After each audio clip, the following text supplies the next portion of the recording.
Are you ready? We'll find out. That's quite applause. I don't know how I feel about that. John Peckman Podcast, Connecticut Valley School of Music and Dance, beautiful downtown Portland, Connecticut. Come over the bridge. Go through one satellite, start looking left. Listen, after this, Dave will tell you how you can have your very own podcast and be a big shot. You know what I mean?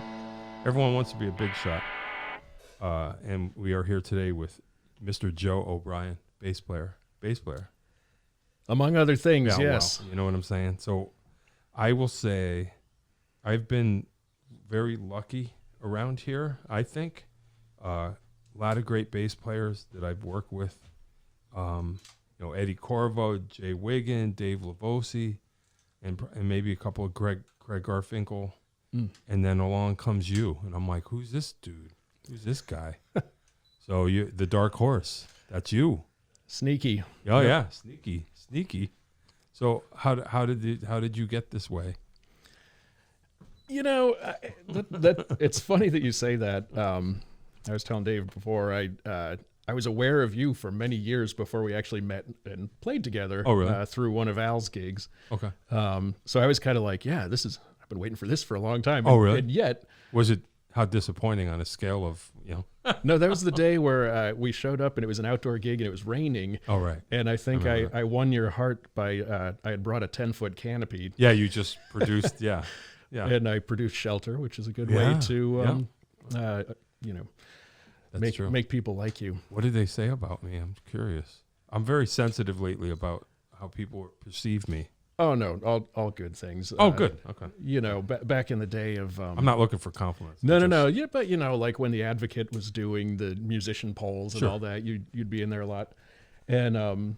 back when there was print media. Right. When there was such a thing. Right.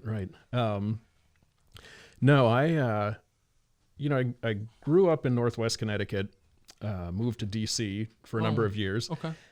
And moved back up here around 1997 and didn't know anybody. Oh, wow. I didn't move to Northwest Connecticut. I moved into the Hartford area. Yeah. And it was like, I didn't know what the scene was, who the people were. How young were you when you went to D.C.? I was 18. I went for college. Okay, so you weren't like in the scene yet. That's why. Right. Okay. No. I went to college down there and lived for a few more years down there. That's cool. But you get involved down there musically at all, or no? Too busy with school? No, I did. It's funny. The DC area has just an incredible concentration of amazing bass players. Oh, really? Yeah, and I used to just go down to the neighborhood bar, and you'd see these players who were, on the level of if you saw them here, you'd be like, holy cow, how did I not know that guy? Oh, really? Person after person, and I wonder why, huh? I don't know, but it was something. And I used to think, man, I'm never going to be able to get any gigs. These guys are, every single person's off the planet. Huh. That's crazy. But no, I got to college. It's okay if I back this thing up a little bit. Yeah, sure. That way I can sit forward a little. No, and I went down there to go to school, and I didn't have a musical bone in my body yet at that point. Really? Yeah. I mean, a lot of people have the, their backstory is, I was a kid and I loved music and I couldn't wait to get started and all that. You were never a kid. You always hated music. That's how I snuck onto the scene. I just emerged fully formed in 2014. Imagine. Hi, how are you? Yep. There's a. I have a tent. There's a pod. Yep. Yeah. I sleep inside the tent. No. But wow. So no, I grew up in a house where there wasn't music. My house with no music. Yeah, my parents Why? are not. Well, they're not musicians. Okay. And wow. They have good taste in music. Yeah. They had a hi-fi and records that were not bad. Beatles, stuff like that. They were never played. And when I was a little kid, I wasn't allowed to touch that stuff. So they were saving it for I don't know an occasion that has never arrived. The living room stereo when I was growing up was for one thing, and that was for playing Bob Steele doing the school cancellation announcements. Yardley, right? Canceled. Public and parochial schools. Yeah. No, so But anyway, so there wasn't, and I didn't know any musicians. Well, your sister's a singer. My sister, but she's younger than me. And, she was, as a little kid, she was, a singer, but it was like, an 8-year-old singing at the parade and stuff. It's ironic because my father's father was a drummer and of some repute. Oh, wow. A swing band player in the late 30s, early 40s, all around the area. His name was Buddy Rich. You might have imagined. I had to change my name. Yeah.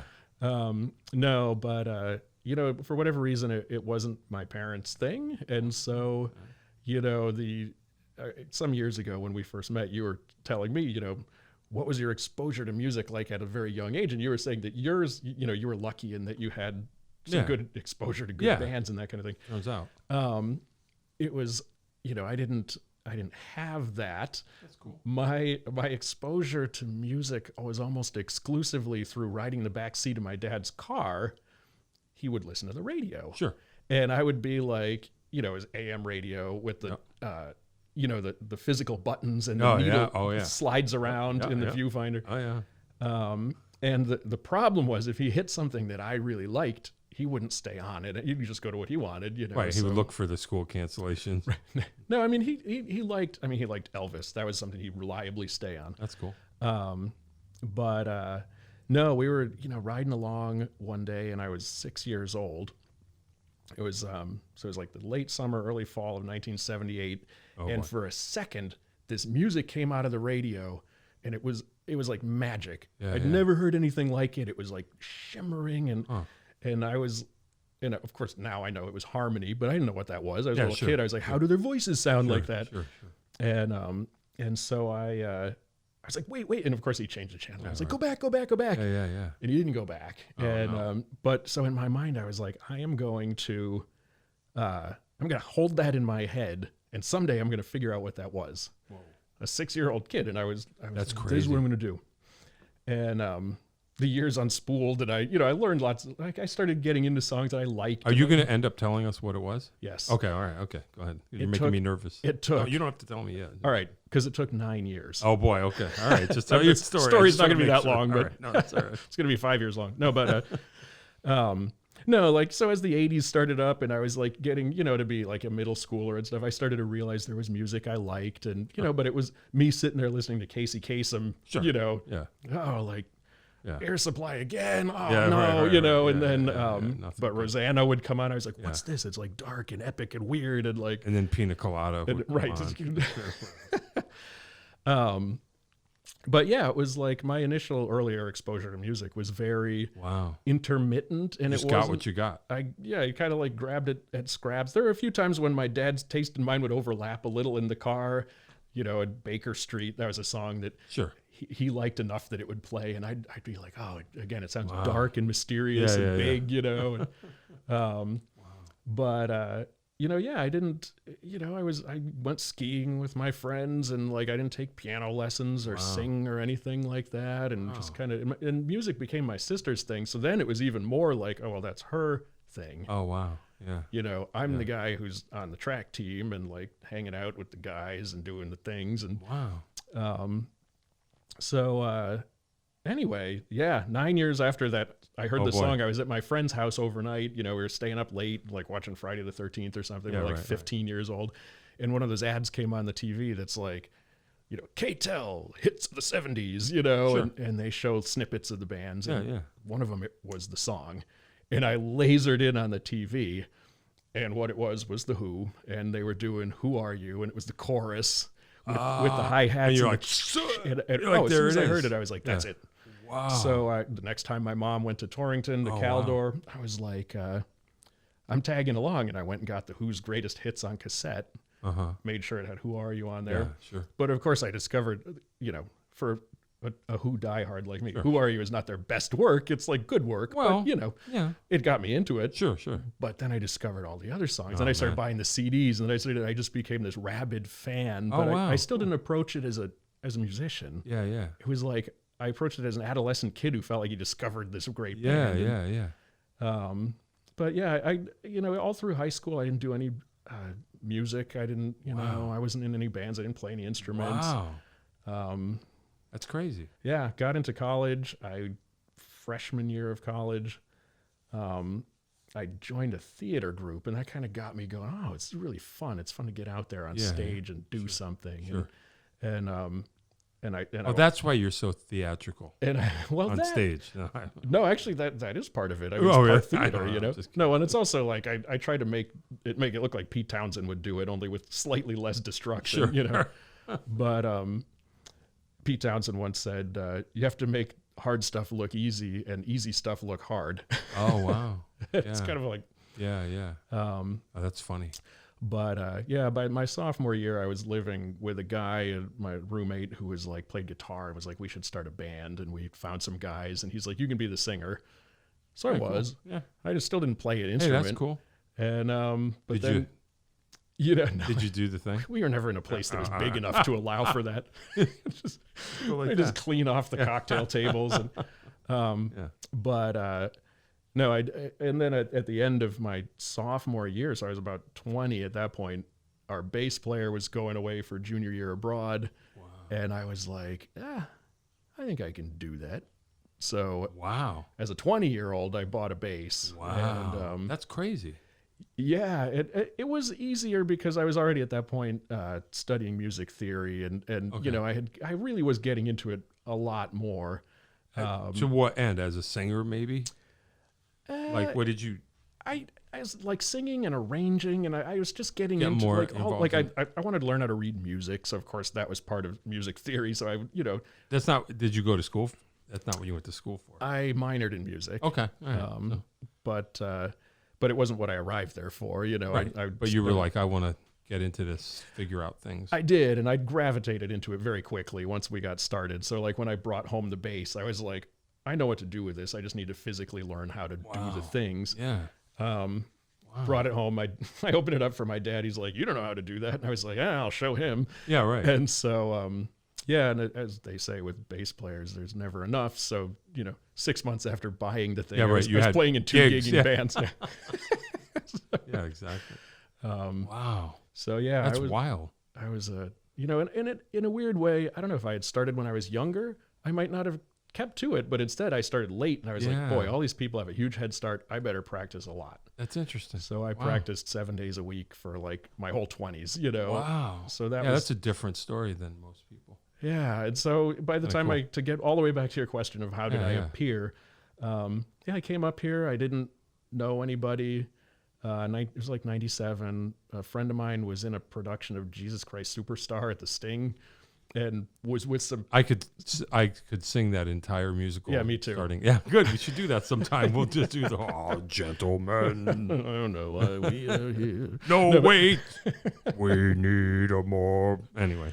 I drive my kids crazy with that. Do you really? Oh yeah. Do they like it, or they just? Oh, they do. Oh, good. No, they get it. Like they get why it's good. Sure. It was a big deal when I'm probably old. I must be older than you. A couple of years, I think, but it was all the rage when I was a kid. Oh yeah. Remember seeing it at the movies. He dies at the end. Spoiler alert, by the way, in case anyone's curious. Anyway.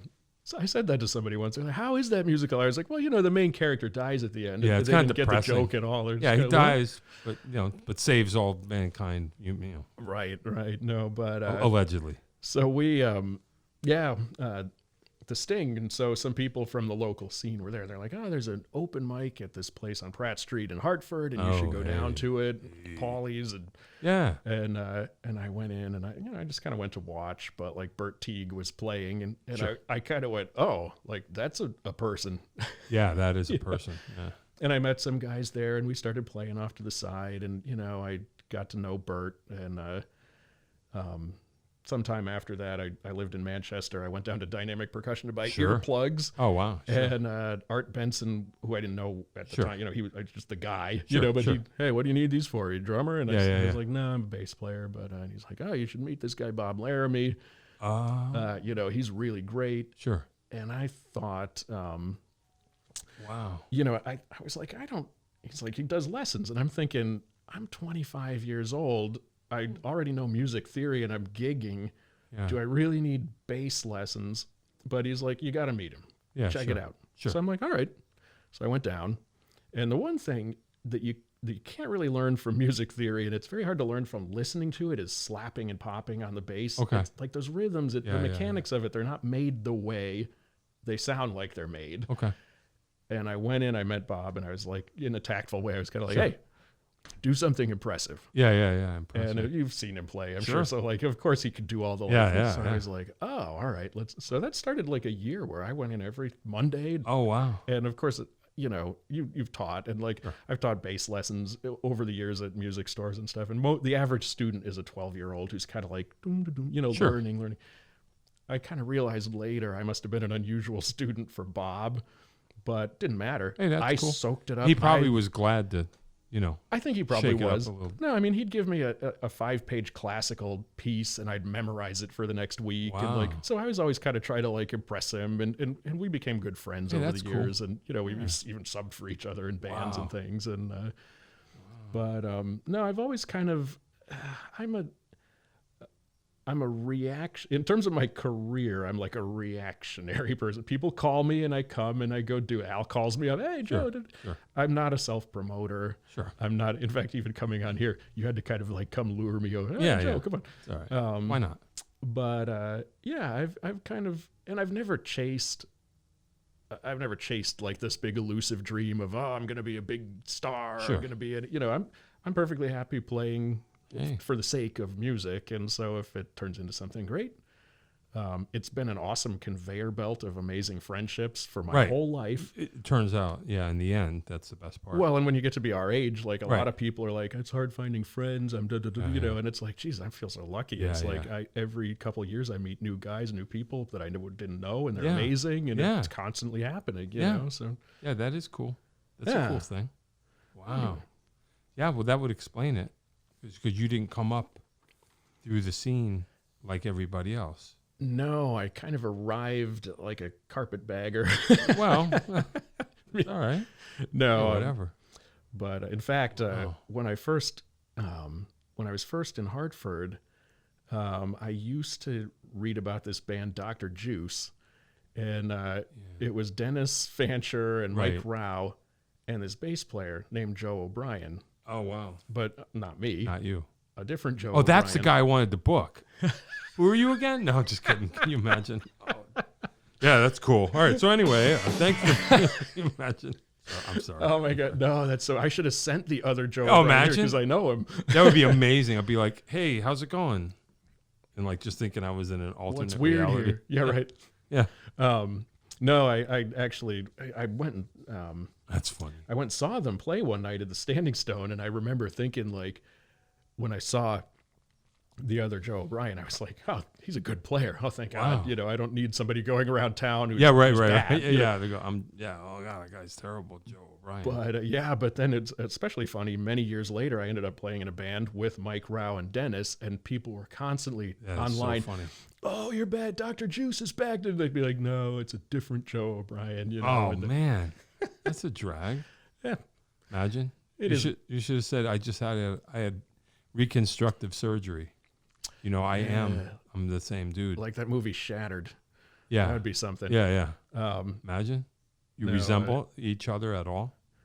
At some point, Dennis told me more recently, he goes, you know what? I think you've become a core Joe O'Brien. Oh, hey. So, I've arrived now. Wow. Wonder if you'll ever be the Joe O'Brien. No. You know? I might have to change my name to something flashier, but yeah. Wow. Wow, that's cool. That's cool. Who was the drummer in Dr. Juice? It was Mike Rao. Oh, I'm sorry. I thought he was a guitar player, no? He plays guitar now and does a lot of acoustic, and so you're right. But in that band, he was the drummer. I see. I did not know that. He's a great drummer. I did not know that. Yeah, he's solid. Wow. That's cool. But yeah, and it's funny. I was. Let me know if there's some particular topic you want to talk about. I'm happy to just ramble around. No, do it. Yeah, the first few years I was in Hartford on the local scene, I was playing gigs, but once a month, because I didn't know a lot of people, and it was and I was still in the sort of part of life where it was like each gig I'd like practice, and the set list was written out beforehand, and yeah. everything was like just so, and I'd be nervous. And, Oh boy. and then in 2000, I started playing with Kenny Mailer and these guys, wow. in this band Five Wise, and we, Okay.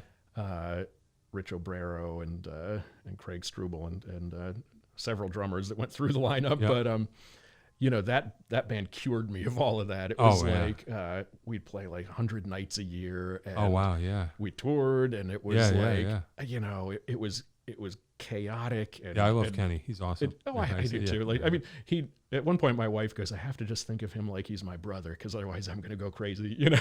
Yeah. He's a trip. Yeah. I appreciate it. But yeah, I should get him on here. Now you're jogging. See, this is what happens on the show too. Just made the list. Yep. Oh, I'll let him know. Yeah, No, let him know. We're still in touch. Yeah, he. I mean, he's super high energy, and and for better and worse, you know. So that could be good, and it's not controlled. It could be rough, but for the band, it was amazing because we would just.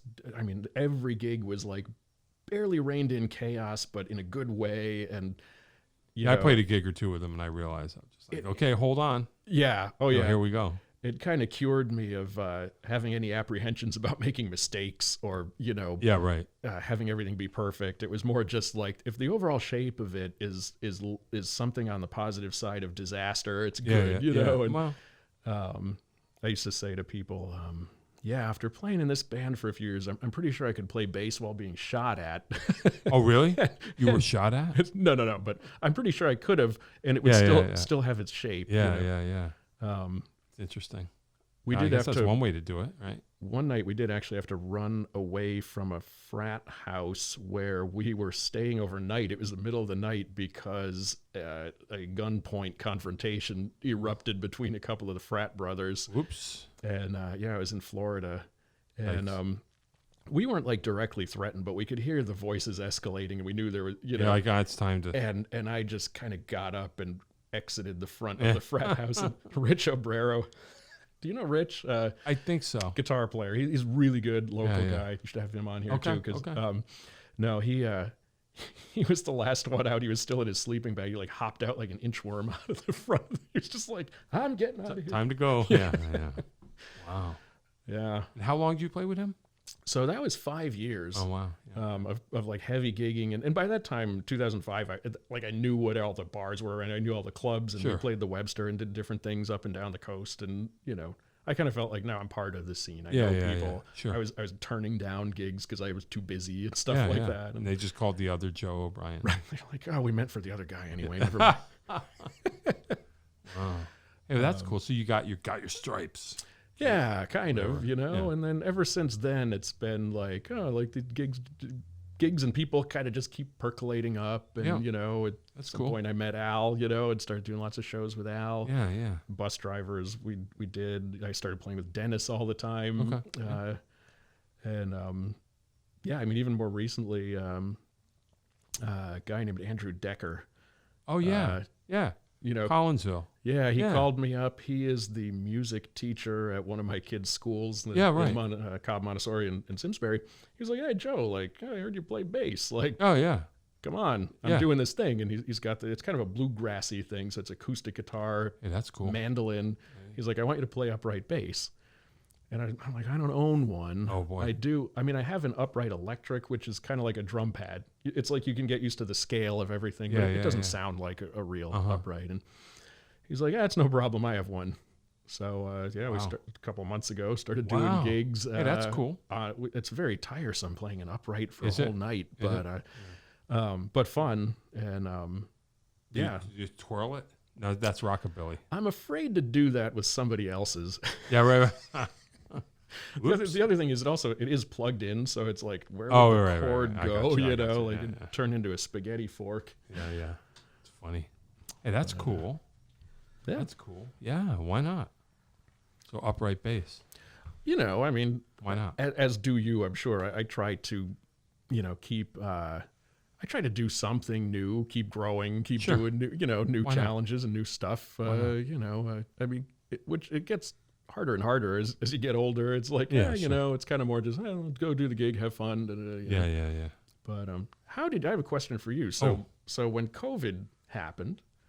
I assume, like everybody Sure. else, your gigs evaporated. Yes. For me, I was secretly glad because for several years I had been wishing to take a little bit of a break, and I couldn't figure out how to do it without inconveniencing a lot of people. You started COVID. Gotcha. So I went into the bat meat industry. Yeah. You know, so it was a short-lived thing, but so when COVID initially happened, it was really bad for a lot of local musicians and national other people too. But I was kind of like, it kind of helped me a little because it calmed everything down for a while. And now it's been starting up, and that's good. I'm ready. Yeah. But, so what was your reaction when that all went down? Were you?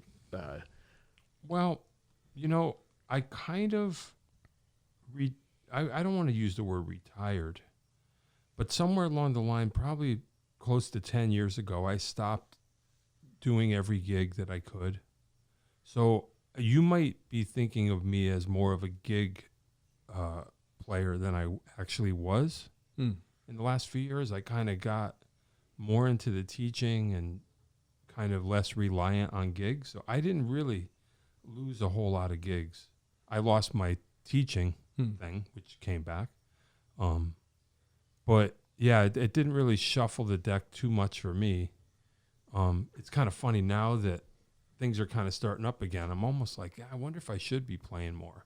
So I kind of made the decision to play less some years ago. So it didn't really affect me in that way. But, I wasn't making my living from playing at that point so much. No, I mean, I'm in a similar. I feel worse for people that although I did lose my entire livelihood as a teacher, like everything just went away like that. So, so it did affect me in a different way. Actually, whatever. There was a work from home element after a while that I kind of was able to cobble together. But yeah, I did lose my livelihood, but not as a player. How's that?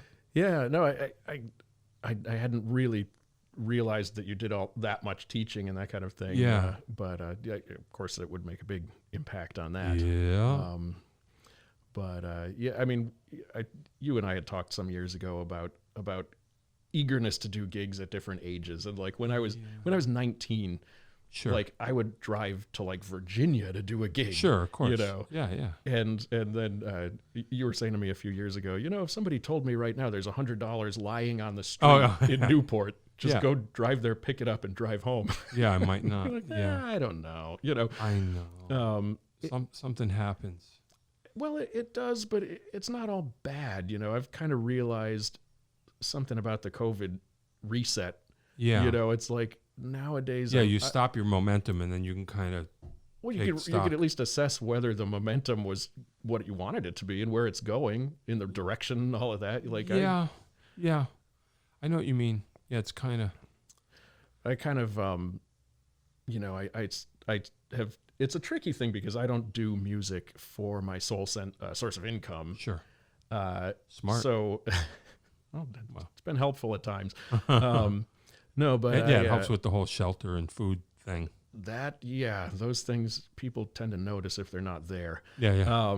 But where was I going with that? Oh, so since COVID, I've kind of stopped. When somebody asks me to do a gig, I don't ask what it pays anymore. I see. I just think, do I want to? Would I do that gig if it was free? Oh, nice. And if the answer is yeah, and there's pay, then that's nice. I don't go around looking for free gigs. I got if anybody's watching this, right. Yeah, call the other Joe Bryan. There's another guy, Joe O'Brien. No, but it has kind of like calmed down my schedule a little bit. Yeah, right. I got you. But well, then that's kind of a good thing. I think it's too bad about the million dead people, I suppose. Wow. I'm glad that worked out for you. No, I not making any light of the larger situation, of course. In fact, after a year of being super careful about COVID, last year at Thanksgiving, I took a pickup gig with some guys that I knew, and they were like, "Come on, you got to help us out." And I was like, "What the heck?" Sure. Of course, I got COVID. Oh no! Right, the one time. Oh, it got mobbed. It was Thanksgiving weekend, and I just turned around to the drummer and I just go, we're getting all the variants all at the same time right now. And you were right. So I was, I the next day I went to my parents' house for something, and they're like, "Why are you wearing a mask in the house with us?" And what are you doing? And I was like, because I was just in a petri dish of COVID, and sure enough, a few days later it was like positive. Oh no. You survived.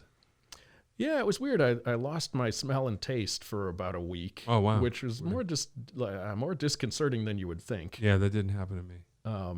But yeah, then it was all right. Yeah. All ended up. I mean, I had been vaccinated and all that, so it was it was just, it had been a long time. So yeah, crazy. Yeah. Yeah. So anyway, that's what happened with me. It didn't really. Yeah. So I'm not sure now. I in a way, I almost wish I was playing more because it's funny. It's like you make the decision and you're like, oh, wait, did I mean it? I'm not sure. That was that was like always. Although it would only take me a couple of lousy gigs to go, no, I was right. Because I was starting to get burnt out. I was just kind of getting to the point where I'm like, and now that I'm not doing it, I'm like starting to yearn for it a little bit. But it probably wouldn't take too many for me to go, no, I'm good. Yeah, no, I hear you. I'm perfectly comfortable teaching kids, to be honest with you. I would love to play gigs, but I mean, I'm fine with hanging out with kids and teaching drums. I have I feel in my element. Teaching's fun. I used to love doing it. I just taught one night a week at this place in East Granby, and it was like teaching bass. It can be like abstractly hard, I think, for kids because it doesn't really make any sense except in conjunction with other instruments. Sure. So after a while, I would bring in a drum machine and get a beat going, and I'd pick up an acoustic guitar and I'd give the kid the bass, and I'd be like, now we're going to be a little band, And I used to love that. I only stopped because the place closed eventually. Oh, wow. Probably because of me. No, I'm just kidding. Where was that? The place near the graveyard? Peak Mountain in East Granby. Near in the plaza. Was it like the barn? The barn building out behind the. Never mind. Yes, it was. I used to rehearse there. That was the second location. It moved at one point. Right. Yeah, I remember that place. But yeah. Yeah, I do the same thing. I started. Everybody's heard this story but I started as a bass player. I wanted to be a bass player. That's what I really, really wanted to do. And my parents got me a bass, and I just couldn't. I was not that good. I had talent, but I couldn't put it together. And then I stumbled onto the drums and was like, oh, this is easier. So I did that. But anyway, with teaching, I do the same thing. I play bass with my kids all day because same thing with drums. Like drums are cool, but let's play a song. And I carry a bass around all the time because we play I just teach them a couple of things and I go, okay, good. Now we're going to play a tune. So I know what you mean. It's the same kind of thing. When I was saying I didn't really play an instrument before college, there is a slight asterisk next to that in that there was some beat up drum set in the basement of my parents' house. Oh boy. And I used to go down there once I got into my Who phase. Yeah. I'd put destroyed the on. drums. You went down the basement and destroyed them. Sorry, imagine. Burned my parents' house down, but other than that, no, I would go down and I'd put the headphones on, and I didn't know how to play any beats or anything. I would just sit there and sort of bash around. But what I think I was learning, I realized this later, was I was learning how to break up the measures and anticipate when things were coming around and get a sense of time. Yeah. And I think as a bass player, that foundation weirdly helped me a lot. Right. I agree. Conversely. Because I think of the bass as a drum set, not as I'm not a melodic player. I mean, you've seen me play solos. It's a lot of thumping and slapping, and I try to do different rhythms, and I'm much more interested in the rhythms than the melodic stuff and all of that. I love melodic players, and I watch them, and it's like they're speaking another language, especially because I came at it so late. Right. I don't have it's not like second nature to me. I'm still looking at it like I'm speaking a foreign language here, And yeah, but that, it might make me and Al were talking last night, and he was saying how, that's the thing. So you don't play, you missed a lot of the, I don't want to say cliches, but you missed a lot of the routines. which makes your playing more interesting. You know, that's why me and Al, we were talking about it last night, and it's like, yeah, because you didn't learn the bag of tricks that everybody learns. You're just trying to make the music. True. So a whole lot of stuff that you would have to unlearn to be a unique play, you know, like you're just expressing yourself directly, not through devices or routines. Kind of cool. Makes you, you know, have your help. Let me write that down. Well, you know what I mean? Like, no, but you're right. I think that as I kind of probably alluded, worked out for you. As I alluded before, I think if I had been handed a bass when I was 11 years old, right, I probably wouldn't have stuck with it because when I was 11, I didn't have the head for it. And, right, like you're saying. And I mean, I didn't either. It would have been sort of like a nuisance, and now I got to practice and all. Instead, by the time I picked it up, I was ravenously ready to get going. It all works out. Yeah, in some kind of weird way. Yeah, definitely. I hear what you're saying. Yeah, that's interesting. It's a different story for sure. That's kind of cool. What were so the Who? It was all about. I love the Who too. Having this conversation here. Hey, here's an interesting one. Let's have this briefly. A friend of mine, just conversations. He's like, who do you think were more creative in their realm? I don't know if that was the way he put it, but like Led Zeppelin or the Who. And I said the Who, personally, because the Who came through pop music singles and ended up, you know what I mean? Like they were just like right in that. It was the Stones too, and then the Beatles too. But Led Zeppelin came right at when it became rock. Right. They didn't bother with that. So Yeah, Led Zeppelin developed in their own lane, but I think the Who developed in the legit lane and then made that lane different. I thought the Who showed more development. Yeah, personally. Well, I love Led strongly, Zeppelin. I love Led Zeppelin. I love Led Zeppelin too. Yeah. Like I don't know if you've. Well, I can't talk about Stranger Things. Probably people haven't seen it. There's a music element in the new season that. No, when you see it, we'll talk. Okay. But I would pick a Led Zeppelin song for that. Everybody's picking their song. Just know that. Okay. But no, the Who absolutely. I mean, I can't believe when I hear Whole Lot of Love. Like I think that was the first song that came out on their first album. It's like Robert Plant sounds like this fully formed. Okay, let me stop you though. That incorrect. Sorry, that's their second album. Oh, it was. Yes, Whole Lot of Love. First album, track one of their career. Album 1, track 1 is Good Times, Bad Times. Same thing. But I mean, However, so this was my argument with my friend. I just said Led Zeppelin. They developed, but they incorrect. But they were good. Yeah, sorry. Well, but Led Zeppelin were as good as they. Here. Yeah. But they were as good as they ever got. Yes, well, that's what I was your point. Making my point with it was like basically, I had to correct you. No, that's good because otherwise you'd be getting complaints. But Good Times, Bad Times, it's all there. There's a bass solo, there's the drum pattern, the singing. They're already. It's fully formed. Whereas the Who, you listen to their early stuff, and I used to get in like when I was in. Once I really got into them, I was like buying foreign recordings and like the stuff you can't find and all that. Oh, they sound like kids. I mean, it sounds really quite bad in the early days. Sure. And then they like each album they turn into something new. Oh yeah. Much more than a lot of the other huge bands. I mean, definitely the Beatles had like an amazing evolution from record to record. Sure. Also, but the Who lasted longer, so they had another couple of turns that the Beatles never took. My favorite era of the Who is the early 70s. Which is going to be my question. And who's next? That's really? the mythical album to me. Well, that's what I was saying. Sorry, I was saying to my friend, I was like, okay, singles band, pop art band, Who sell out. One of my favorites. One of my other favorites, right. Yeah. So there's that whole thing. And then, we invented the rock opera with Tommy. And then who's next? The quintessential classic rock record. And then Quadrophenia. And then whatever. But yes.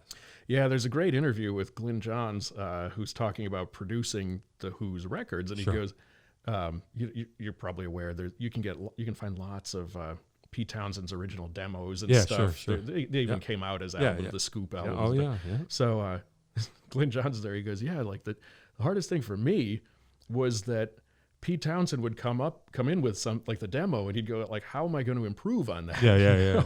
It's like Crazy. Yeah, Pete. I like the way Pete plays drums. You listen to those demos, and it's like, I do it's too. cool. He's cool. got like there's a Townsend demo version of The Real Me. Oh from yeah. Quadrophenia. Have you heard that? Yeah. It's like this weird, funky, plodding thing. The bass lines on it are nothing John Entwistle would have done, but it's really, really cool. And yeah. It's interesting. Yeah, definitely. No, I'm with you with that. With the Who, I get into that whole the Who hole or whatever. Well, and I think for me personally, it was like, and I think a lot of people actually feel this way. Oh, and then Live It Leads. Also the definitive hard crushingly rock important. Yeah. That was something I'd listen to. Me too. Infinitely. And can you remember? Sorry, not to interrupt. But you remember when the first Live It Leads? It was like 4 tracks. It was like 8 songs or something. Yeah, and like then 3 on a side. And then there would be another CD reissue, and there would be more. And you're like, this is great. And then you're like, oh, P.S. between tracks 4 and 5 is Tommy, the whole thing, by the way. And then you hear the whole gig, and you're like, are you kidding me? They did this every night?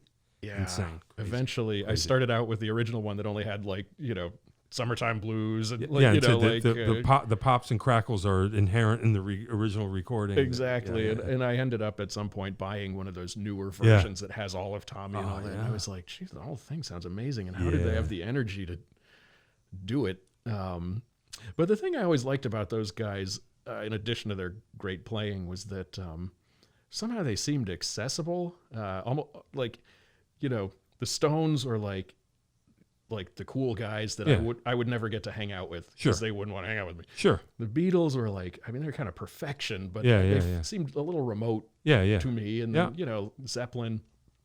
I love Led Zeppelin. Yeah, but they're like gods. Right. They're also like untouchable in a weird way. Whereas the Who seemed like I agree. Singing about teenagers who are having problems and don't, you're not the only one and stuff like that. And you're rooting for the Who because like Led Zeppelin, you have to give it up to them, but you don't need to root for them because they already did it. Yeah. They already had everything. They're winners.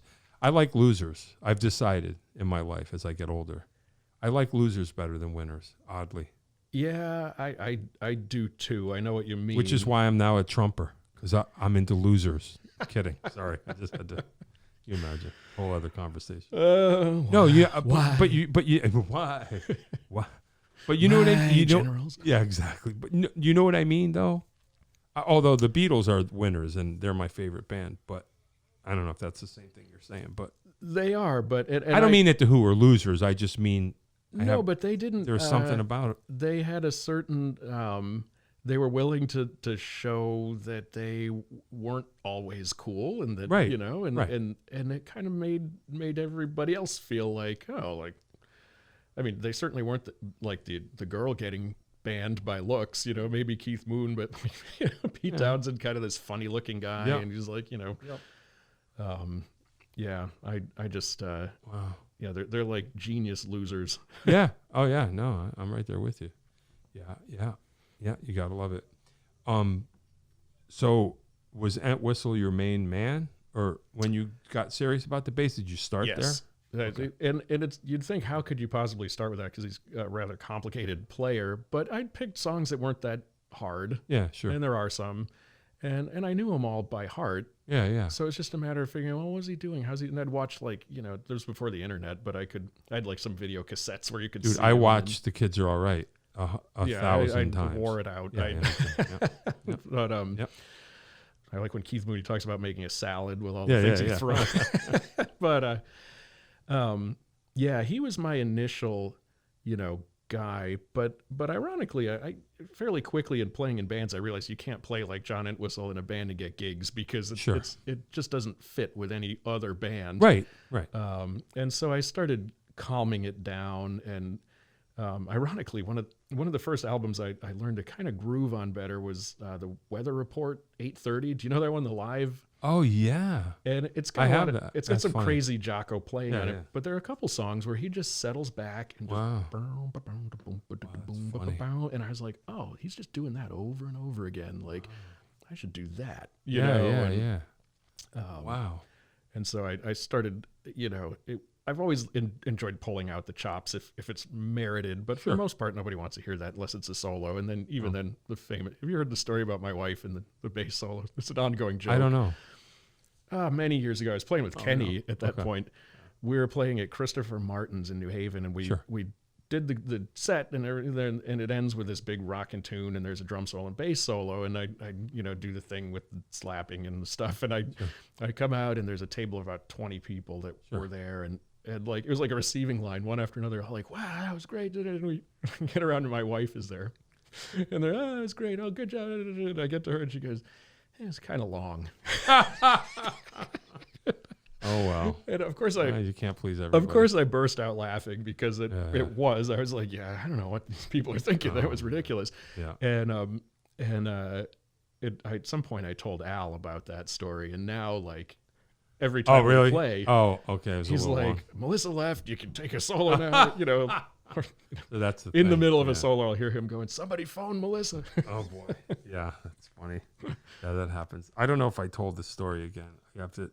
I don't want to waste time, but my wife, a non-musician, but has a good ear for certain things. It's always interesting to me. And I was playing a gig somewhere, and we were playing The Ocean by Led Zeppelin, and I saw her head looking at me. And I'm like, playing, I'm like, what? She's going like this. We'll talk later. I go up to her during the break. I'm like, what's your problem? She goes, you're playing it wrong. What? She goes, you're putting a bass drum note where there isn't one. I'm like, do I know you? And then I don't want to get into it, but I listened. I was like, you don't know what you're talking about. I listened to it, and I'm like, you're right. She knew somehow. So sometimes wives know. So she was right. Your solo at Christopher Martin's, it was too long. They do it. Well, you know what's funny? So my wife actually, she does not a musician, but she has great ears. Yeah. She really hears things. Yeah. My wife too. And she's constantly like, oh, I can't. Like my wife can hear that I'm leaving dishes in the sink. She can hear it. My wife's actually a good singer. She won't say it. But oh wow! The only time she ever was on stage was at the Standing Stone in like 1999. Oh boy! Bert and Tim McDonald were playing there, and Craig Garfinkel, and I forget who was on drums. But anyway, they started doing Mustang Sally or something just to be funny. This is her moment. And Bert basically walked out in the audience, and it was like she was on a hand truck. He just wheeled her. And she was great. It was good. It was good. Right. So funny. And forever after, it's like the infamous event. But yeah, that's great. All right, we got we're getting there. I don't have any.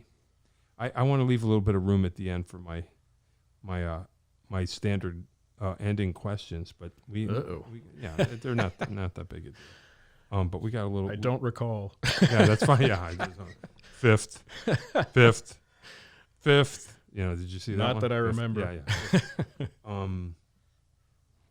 So a couple more of your bass heroes while we're at it, just for the hell of it, because you might have a different bag than most people. So I'll tell you, a lot of people ask me if I love Les Claypool. They go, I see how you must really be into Les Claypool. Yeah, sure.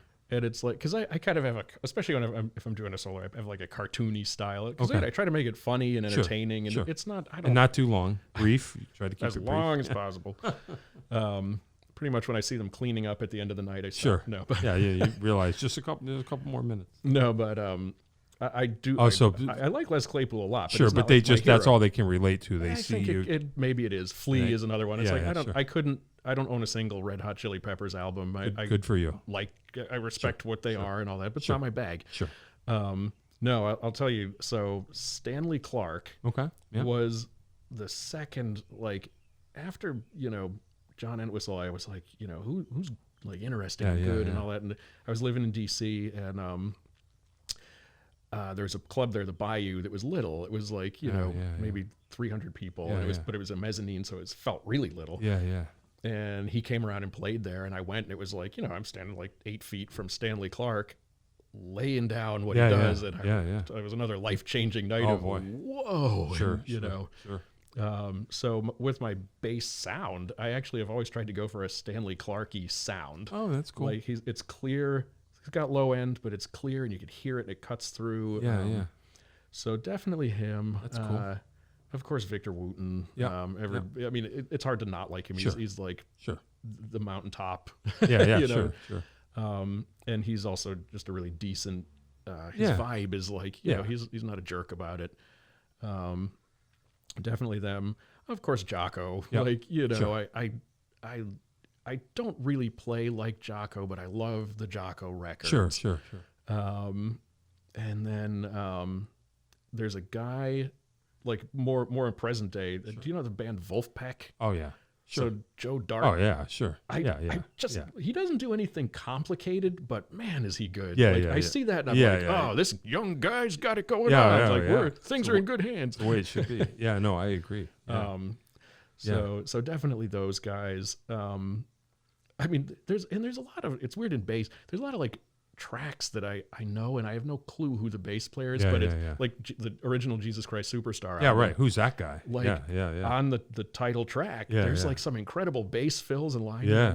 Or like on Paul Simon's Graceland album. Yeah, there's like yeah, this yeah. fretless Yeah, we playing know that's who that is. incredible, you know, and like, but you know, and different things like that. And you know, I once Googled. I was like trying to figure out who the bass player was on "Wake Me Up Before You Go Go." Dion Estes. Yes, Died last year. Oh, no kidding. Yep. Because I had never paid attention to the song, and one day I'm driving, and you're I like, was holy crow! Listen to like, that guy what? go. Exactly. I'm like, what is going on there? And A lot of George. George took him. You listen to a lot of George Michael tracks, and that guy's smoking. Oh, I bet. Yeah. Well, you could tell just from that if you listen to the bass, which nobody would normally do. Right. But he's once you're going aware for of it, oh yeah. There's some amazing moments, and then the way he drives it around, and it's just all. Yeah. Agreed. Yep. So, oh yeah, I mean Bootsy Collins, of course. Sure. But yeah, Far Out. Yeah. there's a few. Yeah. That's a few. All right. You ready? Are you a consistent practicer of your instrument? You don't have to be. Just some people are. Some people aren't. I'm always curious. So, for many years, yes. It tailed off, but then actually, ironically, the reason I asked you the COVID question, suddenly I didn't have any gigs and I didn't have anything to do. Sure. And there was nowhere to go for any other reason either. Sure. So it was like I had this loop station thing that you know, and it had rhythms in it. So I was like, oh, I could just set this up and like practice with it. And I put headphones on, and during the beginning of COVID for like 6 straight months. Oh, that's cool. Just practice. And I actually, you know, and I kind of figured out some things I'd been kind of mucking around with for like 10 years, you know, and I kind of got over the hump on that and got over the hump on that and got over, you know. So at least you used your, that's cool. Like I got to a different level from that, which, you know, again, after playing for a long time, doesn't often happen. Right. No, hey, that's cool. That's really cool. But I would say I practice 2 or 3 times a week. Okay. You have like goals, you have things that you're working on, or you just kind of fool around and see where it leads? A little of each. Sometimes I'll sit down and be like, I'm going to work on this piece. And sometimes, honestly, a lot of times it's like, Al's got a gig coming up or a recording, and I got to learn like 3 songs for tomorrow, you know? That's all right.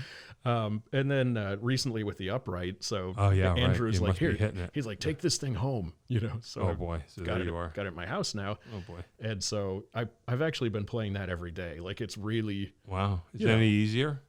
Oh yeah, Yeah, no, so now you're just- it quickly. It's kind of like when you learn to drive a stick. If somebody's looking over your shoulder, it's like, you know. But as soon as you have it on your own, you can kind of figure out the ins and outs of it. And so, that's cool. So yeah, I am a regular practicer. Cool. Okay, that's good. Doesn't always work, but well, that's all right. That's all right. Desert Island album, a few that you would take with you. So, do I when I'm picking the few, do I know that I'm going to be on a desert island, or is it like, oh God, I crashed on a plane and thank God I had these? I don't know. I didn't think about it though. Because if it was like, oh, this is what you have to take like into the afterlife. Favorite albums, name a few. How about that? You're making me rephrase the question. Yeah, well, you know, we got to get right to the core of the discussion here. Not everybody cares as much as you do. This is I know. Good. Well, good. It's like Paul Simon wrote 2 songs called "Think Too Much." Oh, really? He's like, well, one wasn't enough. So, anyway, all right. Favorite albums.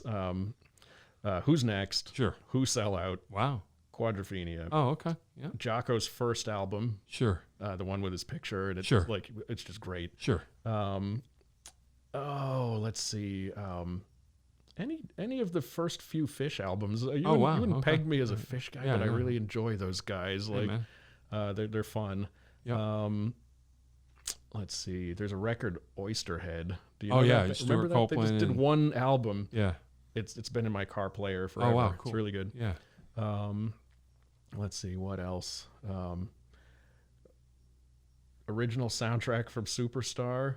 Oh, sure. Original soundtrack. You from, mean Ian Gillan or movie? Ted Neely. Ian? Oh, wow. Yeah, Far out. that's the one that I started with. Whoa. Okay. Yeah, I was Ted Neely. So. Ted Neely's good. Yeah, yeah. I mean, was very good? Obviously, like toured for 30 years doing that. Yeah, can you imagine? Soundtrack album from Rent. Oh, don't know that. Yeah, it's like because I got started in musical theater, Yeah, so right, like right. I I still gotcha. kind I of gotcha. treat like Sure, I see sure. everything through that lens, and it's Sure. like I want to have something to sing along with because I Sure. probably don't have electricity on the desert island to play bass. Good point. Good point. So, Good point. That's cool. Yeah, some of those. Yep. Probably something by John Coltrane Okay. to like Yep. giant steps, so I could finally understand how to Oh, do boy. it. Something I've been working on Good luck with forever. Yeah. that. Wow. Desert island food. What could you eat every day? Be okay with? As long as there's a frying pan, I could go for like an Asian stir fry every day. Oh, okay. Yeah, it's great. My wife is a fantastic cook. Hey, that's cool. Really, like, and she never uses a recipe. She's Did you ever tell her that any of her dinners were too long? You should. No, but I've got a rating system for her anger level while she's cooking. Oh boy. Because Okay. it's like she starts, I'm going to make this. It's going to be great. And at some point she reaches what I call stage 4, which is where it's going to be a disaster. And Oh, I've always no. like, you're always at this point. And it's never a disaster. It's always right. good. It's just that's the way she's got to do it. And It's got to so- get stage 4. Exactly. Interesting. No, she basically, politically correct answer. Anything my wife cooks is my desert island food. Hey, that's pretty good. That's good. One last question. You might have already answered this. The greatest live show that you ever witnessed. One that made the biggest impact on you. So when I was 17, thinking that The Who was never going to be around again, they came out of their first retirement. Oh boy. And in 1989, they Sure. announced we're going to go on tour. And Simon Phillips I was was on just gonna drums. say, yeah, sure. And some friends of mine and I got tickets to go see them at Foxborough. Oh wow. We didn't know where the seats were because they were like scalp tickets. Sure. The guy had got, I don't know how. Anyway, they were awesome. We were like in the 4th row, like 30 feet from Pete Townsend. Oh. And that was a night when I realized, like, I think that was a night when I realized this is an activity that humans can actually do. You know, it was the beginning of me Yeah, thinking, right. oh, maybe I could do that. I see. You know, because it was like, You were close enough to it was not, like mythical figures coming Yeah. to life, but then Yeah. I was like, I could see Pete Townsend. He's like a guy, like he's sweating. Yeah, you yeah, know? yeah, and, yeah, and yeah. he's like in between songs, he's like mucking around with his amplifier and things. Wow. So that was definitely the overall single most impact. Wow. Close second would be my wife and I saw Stanley Clark at Cheney Hall in Oh Manchester, boy. and he had his upright. That must have been And he something. came out and just by himself played the upright for like Wow. 12 or 14 minutes. Whoa. And, even Melissa was like, she goes, that was a life-changing thing. Wow. I mean, it was otherworldly. He's Wow. amazing. If you've not seen him play upright, Google it. Or Really? Yeah. Wow. Like, Okay. oh yeah, you've not seen anything like it. He's beautiful. Check it out. That's cool. I'll check that out. All right. Joe O'Brien, you were here. That's all we know for sure. And there's an understudy, We have- Joe O'Brien, if you need another one. Somewhere. We'll get him in here. Imagine. We should have dueling Joe O'Briens.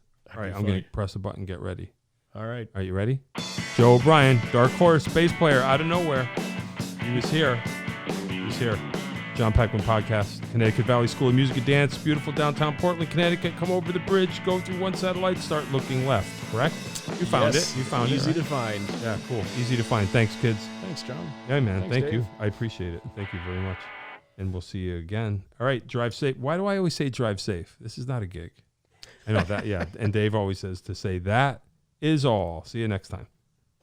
If you'd like to start your own podcast, give us a call at Connecticut Valley School of Music and Dance. Our professionally designed podcast space is here for all your recording needs. Rent out our studio to do interviews with up to 4 people, to record audiobooks, social media content, and all other recorded material. Our rentals include a private studio along with our professional-grade podcasting equipment, and we can customize your output to whatever your needs are. We also have green screen capabilities, which will expand to video capability if you so wish. So check us out here at convalley.net/podcast.